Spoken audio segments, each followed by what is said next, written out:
Ela é engenheira agrônoma, servidora pública do Sistema Ambiental desde 1998. Foi coordenadora de Educação Ambiental da Secretaria do Meio Ambiente, depois gerente do Departamento de Informações Ambientais da CETESB. Arena Livre tem o prazer em receber a Zuleika Maria Lisboa Pérez, coordenadora de Planejamento Ambiental da Secretaria de Estado do Meio Ambiente. Vamos falar sobre o cumprimento do Plano Estadual de Resíduos Sólidos preconizado pela Política Estadual de Resíduos Sólidos e sua implementação em território paulista. Conosco nesta arena o deputado Orlando Bolsoni, do PSB, e o deputado Beto Trícoli, do PV. Muito bem-vindos, senhores deputados. Muito bem-vinda, Zuleika. Vamos falar para o nosso telespectador primeiro o que vem a ser o plano de resíduos sólidos, haja vista que se falou muito recentemente do prazo para o fechamento dos lixões.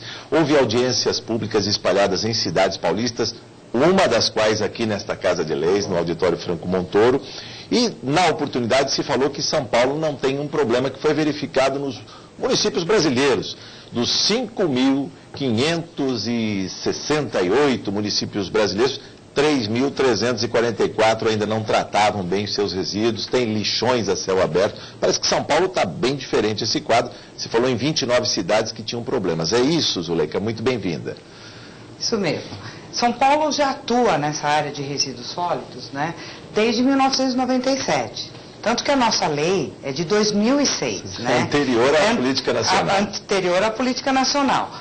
E essa questão é um trabalho, vem sendo desativado, a gente vem trabalhando, a Secretaria de Estado do Meio Ambiente, a CETESB, as prefeituras municipais, né? A gente nunca perdendo de vista que essa atribuição é do município. Sim. E o Estado tem que estar contribuindo, ajudando o município a poder adequar melhor essa questão de resíduos sólidos. Hoje o que nós temos no estado de São Paulo é uma situação controlada de aproximadamente 29 municípios, isso no relatório de 2013, que estão funcionando por causa de liminares da Justiça. Sim. Mas nós cumprimos integralmente a lei nacional, que era a erradicação de lixões no território em agosto de 2014. Sim. Deputado Orlando Bolsoni, muito bem-vindo mais uma vez.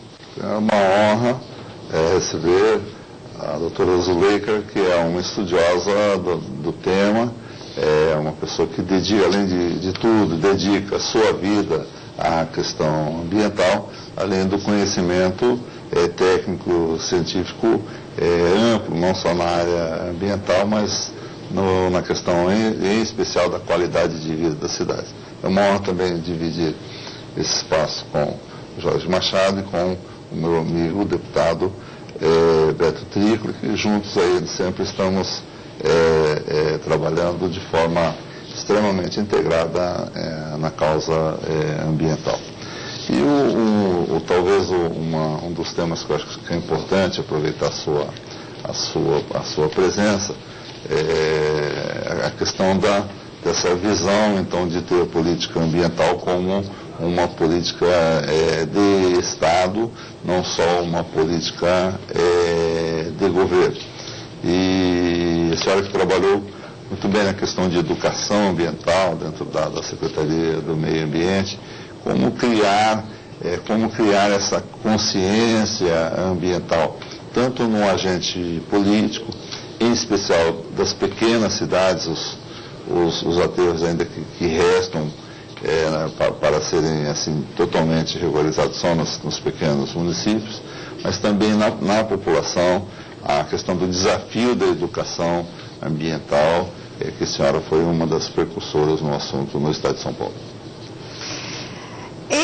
A questão da educação ambiental e na questão de resíduos sólidos, realmente é uma questão da gente mudar o comportamento. A lei, ela traz um componente importante. Ela diz, é uma responsabilidade compartilhada. Então é o consumidor, é o distribuidor, é o revendedor e é o prefeito, vamos dizer, em última instância. Mas todo mundo tem o compromisso daquilo que ele gera e de como ele vai descartar. Então, a educação ambiental, eu acho que nos municípios, né, as prefeituras têm uma ferramenta interessante, que são as secretarias municipais, são, né, tanto de educação como de meio ambiente, até porque a questão ambiental, ela extrapola a questão Exato. só numa secretaria, né? Ela é multidisciplinar, ela é mais ampla, né? Então você tem que encarar a questão ambiental, saúde, educação, meio ambiente, a questão de transporte, até da questão de qualidade de vida do ar, né? Então, isso eu acho que essa concepção no município, né, as prefeituras estão desenvolvendo e fazendo esses trabalhos integrados entre as suas equipes. E aí você tem que chegar no munícipe e mostrar para ele o quê? Você faz parte disso, né? Eu falo uma frase assim, lixo não dá em árvore, quem cria lixo somos nós, né? É o ser humano, então nós é que temos que ser responsável por aquilo que nós estamos criando, né? E como a gente vai mudar também o nosso comportamento com relação a uma questão ao consumo, ao consumismo que a gente vive hoje, né? Eu sou de uma geração que uma geladeira durava 20, 30 anos. Hoje, a geração é muito mais fácil. Você comprar uma nova, só que aí você tem um problema de descarte. Você compra uma nova e você não sabe como descartar essa geladeira. Então, essa mudança nós vamos ter que encarar. E a sociedade, e eu acho que aí é a sociedade como um todo. As prefeituras, os prefeitos, o governo estadual, as próprias empresas, têm que trabalhar com esse consumo sustentável. Mudar essa questão da gente descartar tão fácil como a gente descarta as coisas hoje, né? Eu acho que é um desafio. Eu acho que o maior desafio do plano é esta mudança de comportamento. Sim. Deputado Beto Trícoli, presidente da Comissão de Meio Ambiente e Desenvolvimento Sustentável nesta Casa de Leis, muito bem-vindo a esta arena, deputado. É um prazer estar aqui, Zuleika Pérez, né? Mais de 15 anos aí de atuação no serviço público, Jorge Bolsoni, um assunto mais que importante para a questão da qualidade de vida do Estado, mas das pessoas, né, das comunidades. Foram 20 anos de discussão para aprovar lá na Câmara Federal essa legislação que trata do lixo, né, do resíduo sólido no país. Aqui, na Assembleia, 10 anos. Eu não era deputado, o Bolsonaro também não era. 10 anos discutindo. Aprovou em 2006 e ainda levou mais 3 para regulamentar. Né? Isso mesmo. Então isso foi em 2009. Então há 5 anos está regulamentado. A pergunta vai um pouco nessa coisa da cronologia. Recentemente você esteve aqui, inclusive na Assembleia, está tendo audiência no Estado inteiro, debate e tal. E aí a afirmação é uma mudança gradual. Né? O que você dá de cronologia para esse gradual? Quanto tempo? Né? Há 20 anos para aprovar uma lei 5 regulamentada. O que você diria que é esse gradual? Para não entrar ainda no... Então, pela legislação federal, você pode fazer os estados têm que fazer um plano com um horizonte de 20 anos, podendo ser revisto a 4 anos. De 4 em 4. A nossa proposta desse plano é um horizonte de 10 anos. Tá. Né? A gente já reduziu, o governo... Tecnicamente a gente acha possível isso, né? Por isso nós botamos as nossas metas para 10 anos, com revisão a 4 anos. Né? A nossa cronologia em São Paulo é um pouco diferente do resto do país. Né? Você veja, nós eliminamos os lixões. Né? Hoje nós não temos. Então nós temos que dar o salto agora de a melhoria desses aterros. Nós não temos lixão, então nós temos os aterros. Né? Nós temos um trabalho nesses aterros, no estado de São Paulo, que todos esses aterros têm que estar em condições adequadas. Né? E, mais ainda, o que nós temos que reduzir o que nós estamos enviando para esses aterros. Eu acho que o grande enfrentamento do plano e da nossa política no Estado é que esses aterros têm que aumentar a sua vida útil e o único jeito de fazer isso é reduzindo a quantidade de resíduo que nós estamos enviando a esses aterros. Que isso é uma ampliação de melhoria. A hora que você não tiver que estar preocupado em fazer novos aterros, né? Você está melhorando a qualidade de vida de todo o Estado. Zuleika, você sabe que nessa sua resposta, eu acho que eu não esperava muita coisa diferente, até porque a gente acompanha o debate e tal, mas eu vejo que existe um avanço. Existe um avanço, é indiscutível, quem olhar 20 anos para trás, 10 anos para trás. Eu já fui prefeito de cidade de 100 e poucos mil habitantes, Atibaia. A gente vê que há uma mudança. Mas você não acha que está chegando o momento, porque a Secretaria ela tem tido a atitude sempre de conversar, de diálogo, de fazer o pacto ali, seja numa ponta com os prefeitos e tal, mais pressionados até pelo Ministério Público, tiveram que tomar providências, né? Muitos cumpriram, a maioria não cumpriu, né? Está tudo atrasado, mas eu diria assim, não está chegando a hora de impor um pouco mais no plano agora, na hora de fechar o plano, trabalhar prazo de maneira mais incisiva, para exigir que o poder público passe a dar exemplo, porque todo mundo faz parte da produção do lixo, claro. Né? Mas a gente sabe que é preponderante que o poder público fosse o grande, vamos dizer, sinalizador e partisse do poder público o exemplo. Né? Você não acha que deveria ser incisivo na cobrança com os municípios, nos prazos? As metas que estão colocadas no plano, elas estão bem claras, né? Então, assim, nós fizemos um trabalho desde 2012 para ajudar os municípios a fazer os seus planos municipais.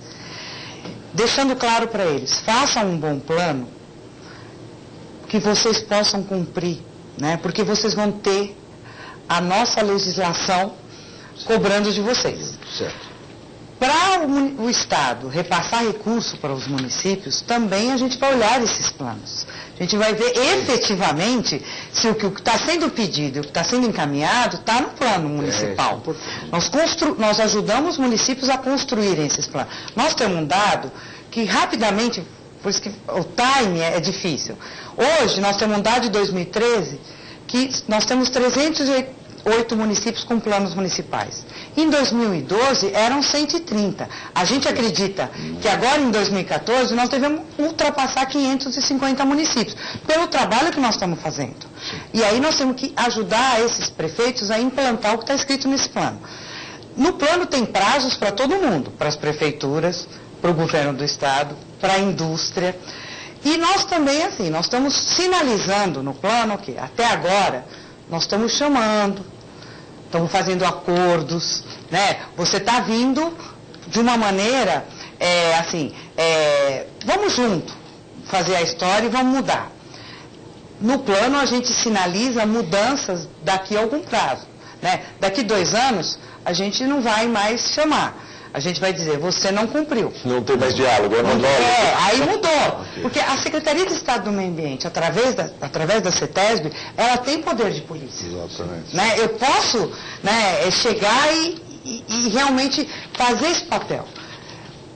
Nós entendemos nessa gestão que o importante era ajudar os municípios a fazer os planos municipais. Planos municipais consistentes para serem cumpridos. Sim.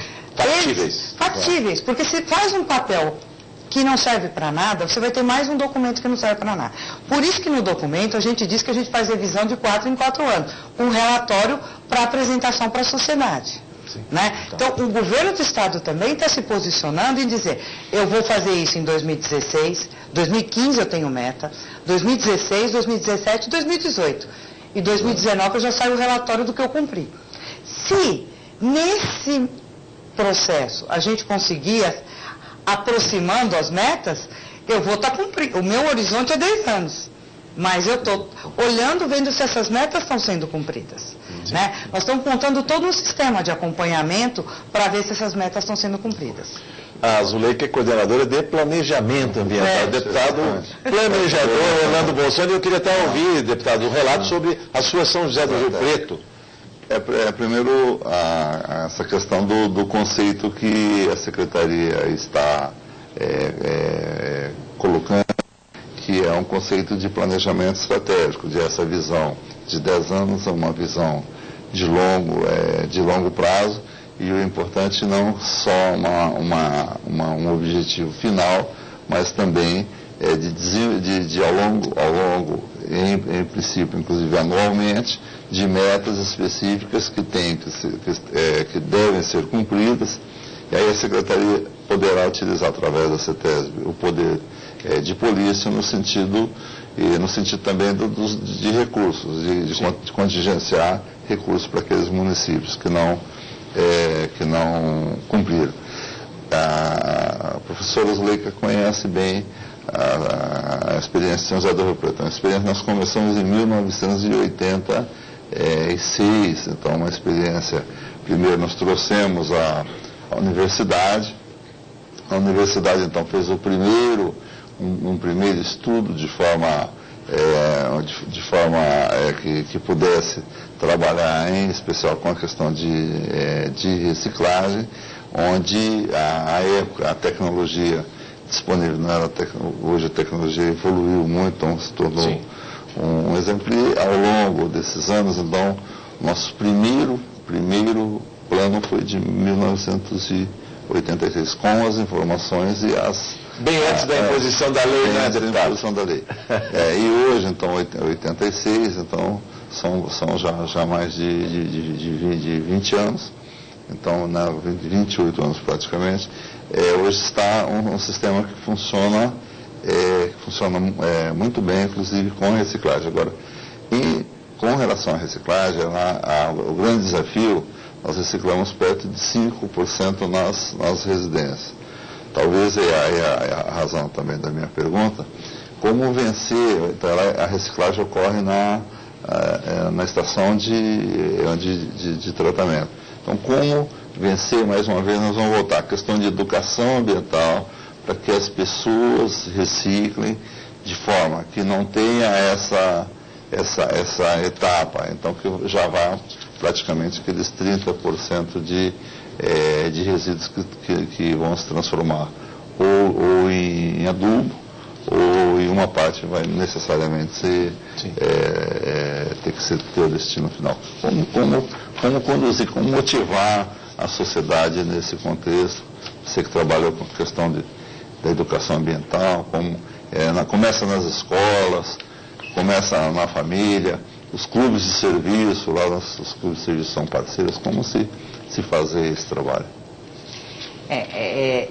A sociedade, do meu ponto de vista, ela responde rapidamente a essa questão quando o poder público sinaliza. Estimula.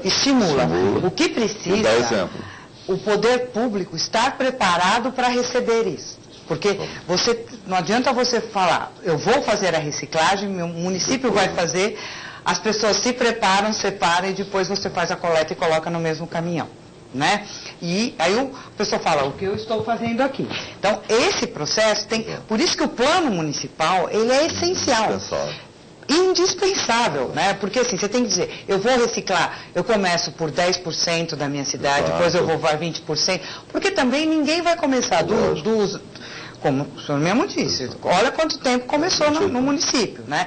Isso é gradual. Exato. E as pessoas têm que ir aderindo, você tem que ter um projeto muito claro. Eu vou passar em 20 ruas nesses primeiros 6 meses. Deu certo? Quanto que eu coletei efetivamente?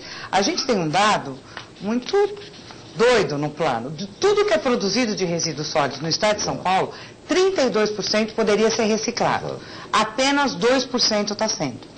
32%? 12%? Nem 10% do total do estado de São Paulo, potencial. Você teria 32% que poderia ser reciclado.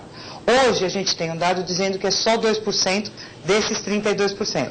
O que acontece? Nos municípios menores ainda acontece a reciclagem.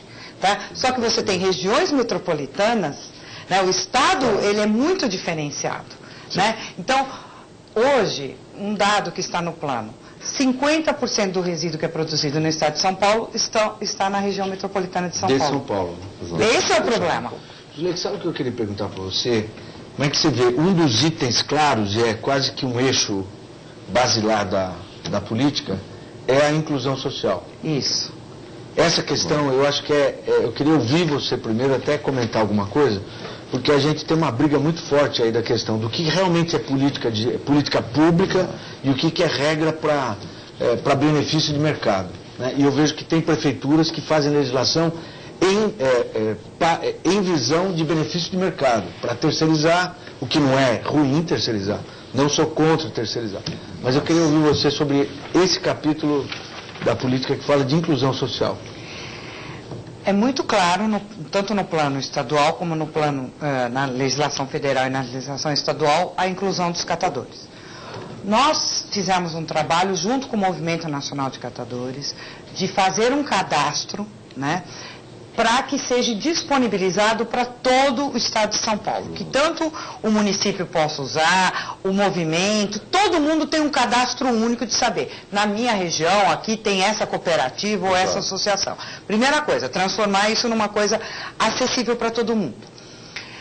Agora, tem uma questão, as dificuldades que às vezes a legislação, o prefeito levanta. Ah, mas se eu contratar uma cooperativa sem licitação. Nós fizemos uma capacitação, nós fizemos, desde 2012, deu 60 cursos no estado de São Paulo dizendo, pode contratar cooperativa, a legislação é essa, mostramos, entendeu? Você tem que mostrar que isso ajuda a administração municipal, porque ele até ele elimina a licitação. Agora, o que acontece? Quando você fala em catadores, né, diz um número aí, o IPEA e o Movimento Nacional de Catadores não concordam com esse número, mas eles dizem que em São Paulo tem 80 mil catadores. Esses 80 mil catadores, onde eles devem estar? Grande parte aqui na região metropolitana. No interior, você não tem essa realidade. Às vezes algum prefeito liga para mim e fala assim, eu tenho que montar uma cooperativa para incluir o catador, só que eu não tenho catador no meu município. Como é que eu faço? Então, o que nós temos trabalhado é uma questão do quê? De regionalizar. Porque uma coisa é um catador, outra coisa é uma cooperativa de reciclagem. São coisas completamente diferentes. Mas o catador também se confunde com o morador de rua, que é um problema social. Só que em São Paulo são 14 mil nas ruas. 14 mil na cidade. Não, e assim, por exemplo, o volume de lixo, né, ele está concentrado na região metropolitana, acho que 80%, na mega metrópole, até mais. Então, quer dizer, é um fator decisivo, né, essa questão da inclusão. Eu estou dizendo isso porque você falou assim, não está reciclando, só está reciclando 2%, podia chegar a mais de 30%. Bom, o terceirizado, a empreiteira, né, terceirizada, recebe por tonelada. Por que ela quer reciclar? O lixo é um grande negócio. O lixo é um grande negócio. É com as cooperativas, é exatamente no viés da inclusão das pessoas que estão marginalizadas ou estão subvivendo de uma catação esporádica, sem condição digna, seja até dessa atividade, como até das outras condições da sua própria dignidade de vida, enfim, que deveria ter uma política clara. Quer dizer, o prefeito, ou seja o gestor, ele tem que entender que o capítulo é para viabilizar uma política específica de seletiva, né? Porque a empresa terceirizada quer vender lixo, ela recebe por tonelagem, né? Eu fui prefeito de uma cidade que reciclava 15%, né? E é ótimo, porque isso, e eu implantei taxa. Na verdade, tarifa no início, porque eu acho que o certo é tarifa, não é taxa. Porque qual é a diferença de tarifa e taxa? Tarifa, e o Bolsonaro é economista, e bom de conta, quer dizer, na verdade a tarifa ela é variável, a taxa seria fixa. Então, se você produz mais lixo, paga mais. Sim, quem produz menos, paga menos. Depois você fala do polidor pagador aí. Mas então, quer dizer, se implanta a coleta seletiva e faz inclusão de um segmento que tem um foco para... o foco é ambiental, né? Na verdade você vai reduzir a tonelagem, vai reduzir o custo da gestão, a taxa vai ficar mais baixa, quer dizer, o povo vai pagar menos. Quer dizer, qual é o interesse nosso aqui? Interesse público do ponto de vista ambiental e de reduzir o custo dessas taxas da gestão de lixo. O custo é a montanha do problema, deputado. Pois é nesse sentido que eu acho que... Zuleika, pode responder para a gente fazer um intervalo, por favor? Aí é que está. O prefeito, o gestor municipal tem que entender que essas ações vão reduzir o que ele gasta hoje porque isso é um problema para qualquer gestão municipal, né? A gente sabe disso, é um dos maiores contratos da gestão municipal. Então, a hora que você encara o problema, sabe quanto você efetivamente você produz. Que a primeira coisa que você tem que fazer é saber quanto você está produzindo no seu município. E qual é a sua estratégia para reduzir isto, você vai ter economia nesse contrato. É isso que eu acho que os gestores municipais têm que entender. E a inclusão das cooperativas aí vão ajudar mais ainda, né? Vão fortalecer esse trabalho, né? E do ponto de vista técnico, né, você está... Quando a gente fala o desenvolvimento ambiental sustentável, econômico, é isso, né? É econômico, exato, sustentável, ambiental. Você está protegendo o meio ambiente, está tendo a economia, né? Então, incluindo as pessoas, é o social. Quer dizer, não excluindo, né? É incluindo. Eu acho que é nessa linha que a gente tem que trabalhar. A Arena Livre faz um breve intervalo, voltamos em instantes para falar mais do Plano Estadual de Resíduos Sólidos. Voltamos em instantes. Estamos de volta no Arena Livre, hoje conversando com Zuleika Pérez, que é coordenadora de Planejamento Ambiental da Secretaria de Meio Ambiente, e estamos falando sobre o Plano Estadual de Resíduos Sólidos e a pergunta no intervalo com relação a uma CPI que acontece nesta casa, do Aterro Pajuã, que em abril de 2011 viu uma montanha com 450 mil toneladas vir abaixo. Agora, só lembrando... Pela segunda vez. Pois é, mais do que isso... Pelo volume de lixo, tinha que lembrar também, Zuleika, que lá é praticamente a cabeceira do aeroporto internacional André Franco Montoro, em Guarulhos. Ou seja, ali, como é que a gente põe tanto lixo num lugar que jamais podia ter lixo? E o que fazer quando o programa chega nesse volume? Os aterros em torno da região metropolitana estão chegando ao seu exaustão, a vida útil mesmo, porque um aterro, e esse é o problema, você faz o aterro é uma obra de engenharia, ele é preparado para receber, você tem o chorume, tudo corretamente, só que você leva para o aterro muita coisa que você não precisaria estar levando. Sim. Então, rapidamente a vida útil, ele se esgota. Coleta seletiva. Justamente. Aí, assim, você está levando hoje um monte de coisa que você não estaria precisando levar para o aterro. Mas não é um modelo que vem, passa na porta de casa, pega um saquinho plástico, compacta, leva para o aterro. Aí não separa mais. E essa é a mudança, né? Eu acho assim, é difícil, claro, vamos colocar aqui o dedo na ferida. Às vezes a gestão municipal se propõe a fazer. Ela começa o processo. Chega uma outra gestão, ela para todo o processo e zera tudo. Isso dá um desestímulo para a sociedade também, né, para o munícipe, porque ele fala, então tudo que eu fiz não valeu nada. Para uma criança que está na escola, que ela faz todo esse trabalho.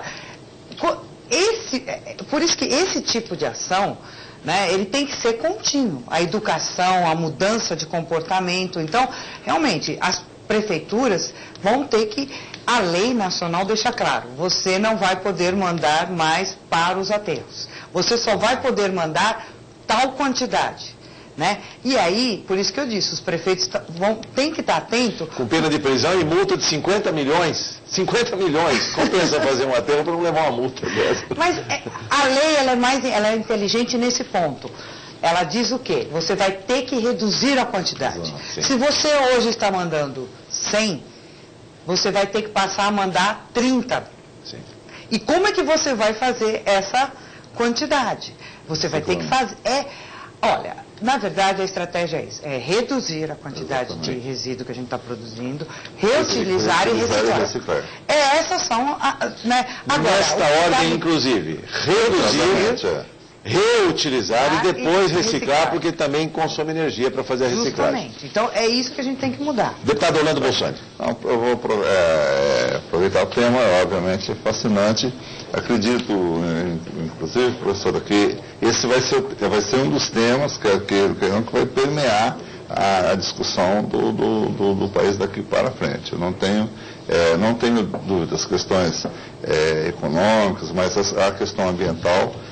cada vez mais, até inclusive por questão de relações internacionais. E uma questão que você abordou muito bem, deputado Beto, também, que assim, basicamente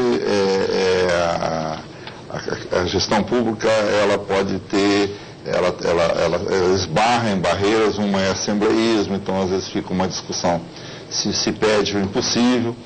A questão é burocrática, então a burocracia, então A de assembleísmo, B de burocracia, C de corporativismo, então as empresas formam cartéis que não têm interesse de dar sequência, D de descontinuidade e E de exclusão. Então, e a descontinuidade, ela tem um papel tão grande. O Gilberto Dimenstein, por exemplo, entende que a descontinuidade tem o mesmo peso, deputado Beto, Jorge, professor Azuleika, o mesmo peso da corrupção. Então, de deixar a irresponsabilidade de um programa bem sucedido, de um governo, que nós falávamos no início, de ser programas de Estado, e descontinua, ele vai ter um impacto maior, inclusive, do que se sequer tivesse continuado. E essa questão da descontinuidade que ocorre, na maioria das vezes, na mudança dos prefeitos. Como gerenciar isso e envolver a sociedade para que a sociedade possa, ela possa não só fiscalizar, mas participar desse processo. Como que você vê? Então, uma exigência da lei é que os planos municipais tinham que passar ter a audiência pública, porque aí você dá conhecimento para a sociedade. Os municípios, grande parte dos municípios tem os conselhos municipais, a gente recomendou que passasse pelos conselhos municipais. Nós mesmo, o governo do estado, fez 5 audiências públicas, né? Fizemos em Bauru, Ribeirão Preto, Sorocaba e, nossa, esqueci, Presidente Prudente e São Paulo. Né? Então, assim, a gente correu o estado, divulgou, saiu na mídia, quer dizer, estamos fazendo um plano. Isso ficou em consulta pública para as pessoas, né? A Secretaria de Estado do Meio Ambiente tem um Conselho Estadual de Meio Ambiente. Eu falei 5 vezes nesse conselho sobre o plano estadual, onde você tem representantes de toda a sociedade, do empresariado, dos municípios. A maior resistência? Eu acho que no fundo, assim, a indústria às vezes se sente muito cobrada, né? E ela fala, e o que o poder público vai fazer e o que o município vai fazer, né? Na verdade, nós somos cobrados do Ministério Público, efetivamente, né?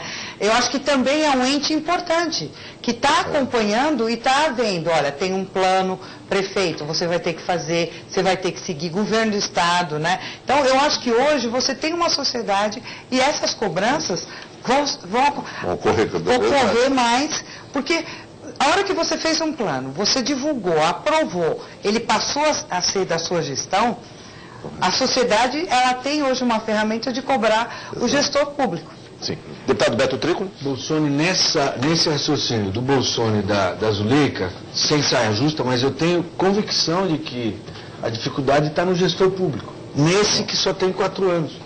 E ele não entende que ele está de passagem, né, no conjunto de interesses de uma sociedade inteira. Né? Então, eu vi cidades desativar a educação ambiental em toda a rede municipal. Como é que pode ter acontecido isso?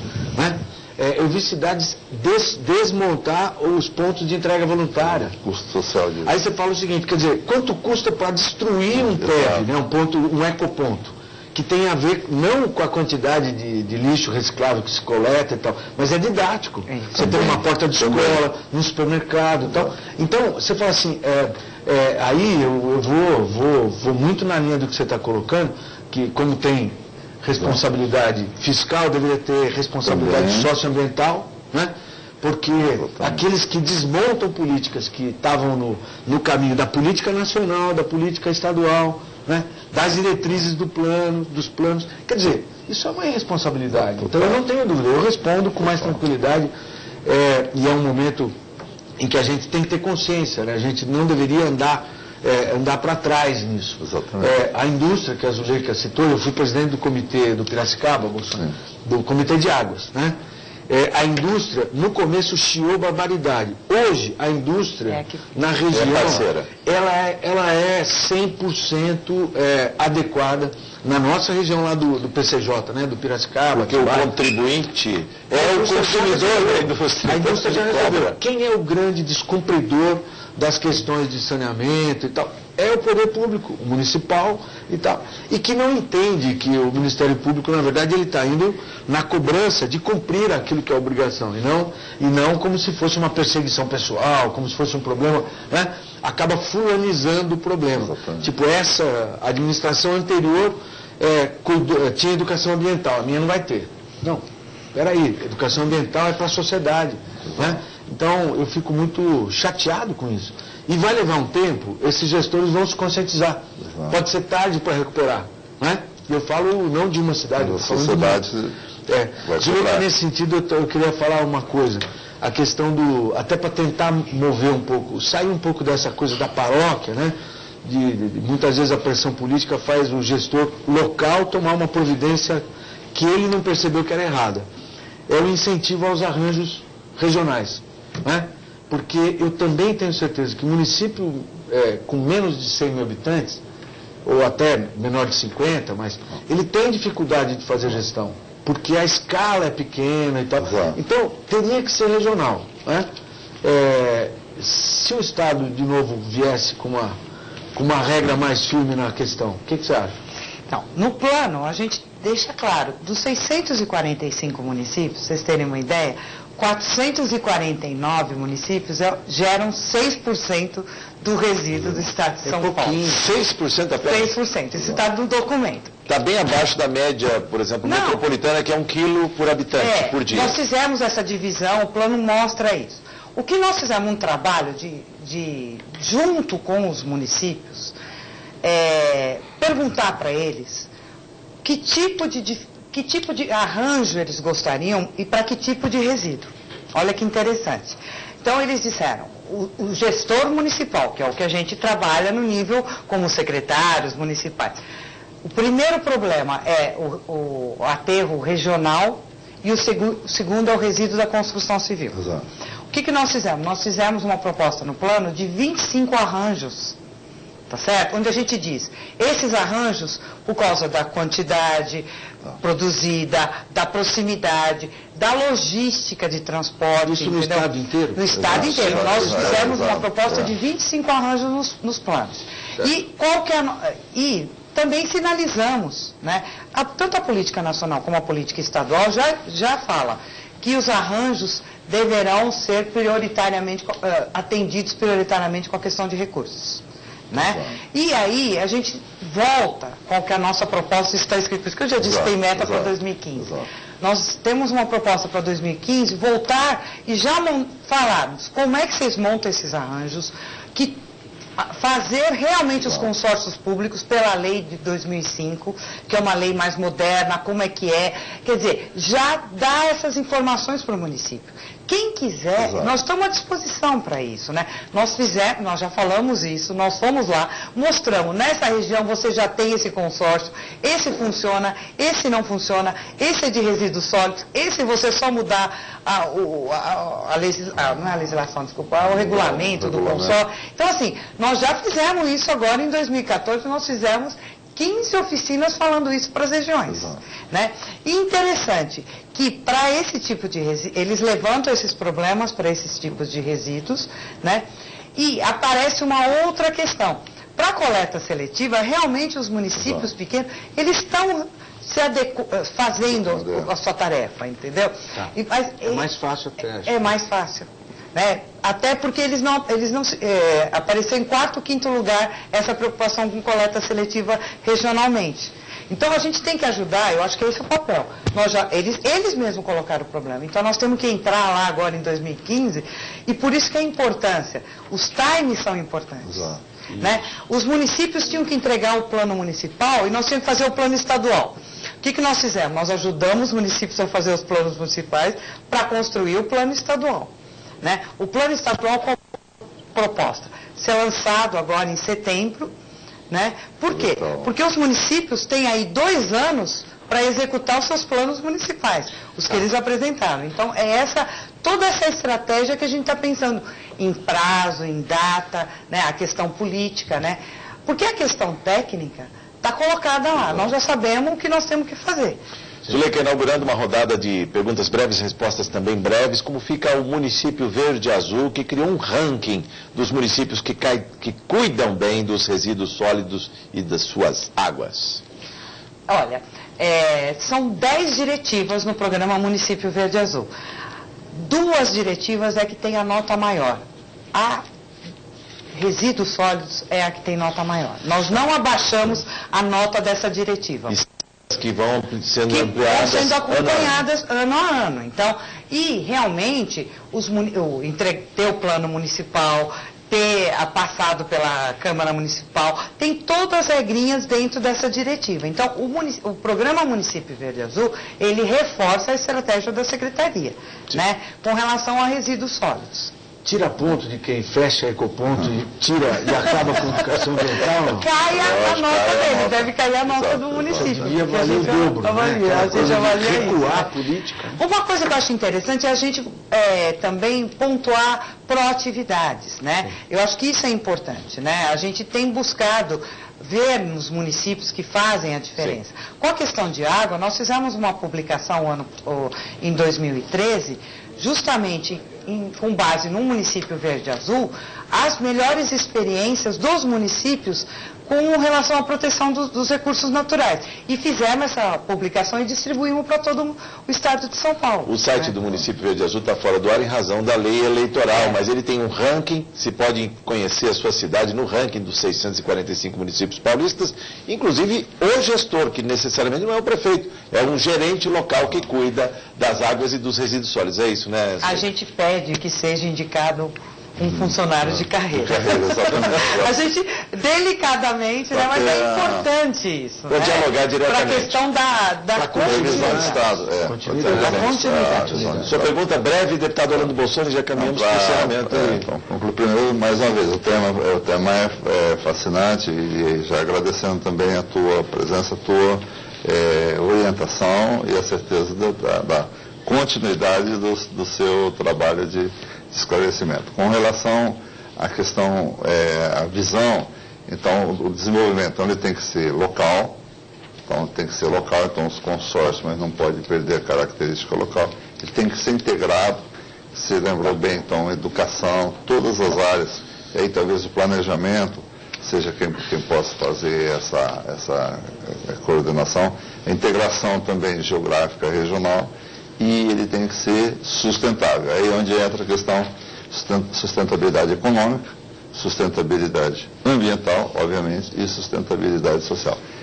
Me parece que o plano, não sei, eu gostaria de ouvir a tua opinião a respeito, que um plano dessa característica, dessa envergadura, tão importante quanto os planos mais importantes, mais badalados que passam por essa Assembleia, ele pode promover esse modelo novo de desenvolvimento que o país vem discutindo. Deputado, você pode emendar a sua saudação, porque a gente precisa encerrar o programa também. Já fica a saudação, deputado do Trigo, e responde nas considerações finais. Tchau. Eu queria aproveitar também nas considerações finais, lógico, elogiar sempre o trabalho da Zuleika, que é técnica, é de carreira, né? E vem aí atuando na área, inicialmente em formação e planejamento, mas agora é gestora. Ela é cobradora, ela é coordenadora, né? E a finalização do plano estadual, eu acho que não interessa o tempo que levou, existe um conteúdo nesse tempo todo que levou. Eu tenho uma expectativa, e sei que vocês estão preocupados com isso, de que faça um fechamento que dê efetivamente os critérios, as diretrizes, que possa de alguma forma até aliviar um pouco a pressão local dos gestores, porque é uma política de relevância que extrapola a questão do município, né? A água não é de um município, ela vai de um lado para o outro, né? O ar que a gente respira não é de um município. Tem um livro sobre isso. E a perspectiva de futuro da juventude não é morar eternamente num único lugar. Então a gente está falando das pessoas, as pessoas não têm fronteiras, né? E eu acho que aí eu tenho uma expectativa, e sei que vocês estão fazendo um belíssimo trabalho para concretizar essas estratégias, para integrar, para dar luz às gestões municipais. Porque eu, como ex-prefeito, entendo que é por aí que a coisa vai mudar. Deputado, por favor, as suas considerações finais, Zuleika, e a resposta do deputado Bolsonaro. A coisa mais importante que eu acredito no plano é que ele foi construído a partir de ações junto com os municípios, de oficinas com os municípios do Estado de São Paulo e com a participação da Secretaria de Estado de Saneamento, com a Secretaria de Estado da Saúde, com a Secretaria de Desenvolvimento Metropolitano, com a Secretaria de Energia e com a Secretaria de Agricultura e Abastecimento. Justamente pensando nessa integração, porque várias das ações que a gente prevê nesse plano, elas não estão só no escopo da Secretaria de Estado do Meio Ambiente, elas estão nessas outras secretarias, mas ele foi construído com essa parceria. Então, acho que implementar o plano, a gente está com muita perspectiva, assim, por isso que a gente quer lançar o plano, setembro, a gente tem data para isso, entendeu? E acreditamos aí, é assim que a gente melhora a qualidade de vida do nosso cidadão. Dia 21. 25 de setembro. 25 de setembro. Ponto final, críticas, sugestões, comentários pelo endereço eletrônico arenalivre@al.sp.gov.br. Zuleika, muito obrigado por seus esclarecimentos. Volte mais vezes. Muito obrigado à presença dos deputados. Obrigado por sua audiência. Até o próximo Arena Livre. Eu espero você.